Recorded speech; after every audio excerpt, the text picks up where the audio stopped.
బతుకమ్మ మూడో రోజు గాంధీ భవన్లో పెద్ద ఎత్తున బతుకమ్మ సెలబ్రేషన్స్ జరిగాయి.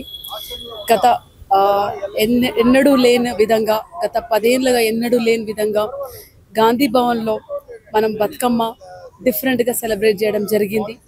కన్నీళ్లకు సపోర్ట్గా, కష్టాలకు సపోర్ట్గా, మేమున్నాము అని గల్ఫ్ బాధితులకు సపోర్ట్గా ఈరోజు బతుకమ్మ నిర్వహించడం జరిగింది. దుబాయ్లో ఎంతోమంది అన్నలు తమ్ముళ్ళు చనిపోవడం జరిగింది. వాళ్ళకు సపోర్ట్గా అక్కడ చనిపోయిన మస్కత్లో చనిపోయిన వాళ్ళకు సపోర్ట్గా గల్ఫ్ భరోసా కమిటీ మన ముఖ్యమంత్రి గారు మన పొన్నం ప్రభాకర్ గారి ఆధ్వర్యంలో కమిటీ ఫామ్ చేయడం జరిగింది.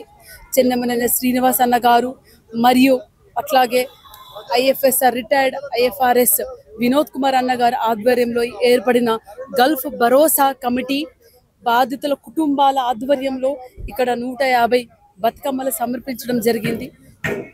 ఆ 150 బతుకమ్మలు అందరూ కాంగ్రెస్ పార్టీ నాయకురాలు, అందరు మతాలకు, కులాలకు, పార్టీలకు అతీతంగా కూడా ఇన్వైట్ చేయడం జరిగింది. ఇక్కడ అందరూ వచ్చి పెద్ద ఎత్తున పొద్దున 11 గంటల నుంచి ఇందాక 2 గంటల దాకా బతుకమ్మ ఆటలు ఆడుతూ బతుకమ్మ తరఫున మేమున్నాము, గల్ఫ్ బాధితులకు మేమున్నామని తెలియజేయడం జరిగింది.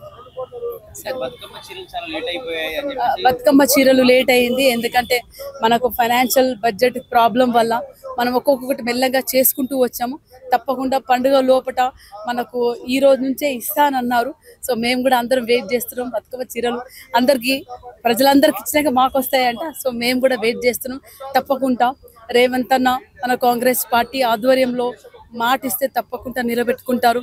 రేవంత్ అన్న బాటలో కాంగ్రెస్ పార్టీలో ప్రతి ఒక్క కార్యకర్త వాళ్ళకి ఇచ్చిన బాధ్యత 24 గంటలు జ్వరం వచ్చినా ఏం కష్టం ఉన్నా సరే మేము ప్రజల్లో ఉండి పనిచేస్తున్నాము. సో తప్పకుండా మన తెలంగాణ ఆడబిడ్డలకు అందరికీ మనము కాంగ్రెస్ పార్టీ ఆధ్వర్యంలో, మన ప్రభుత్వం ఆధ్వర్యంలో చీరలు వస్తాయి.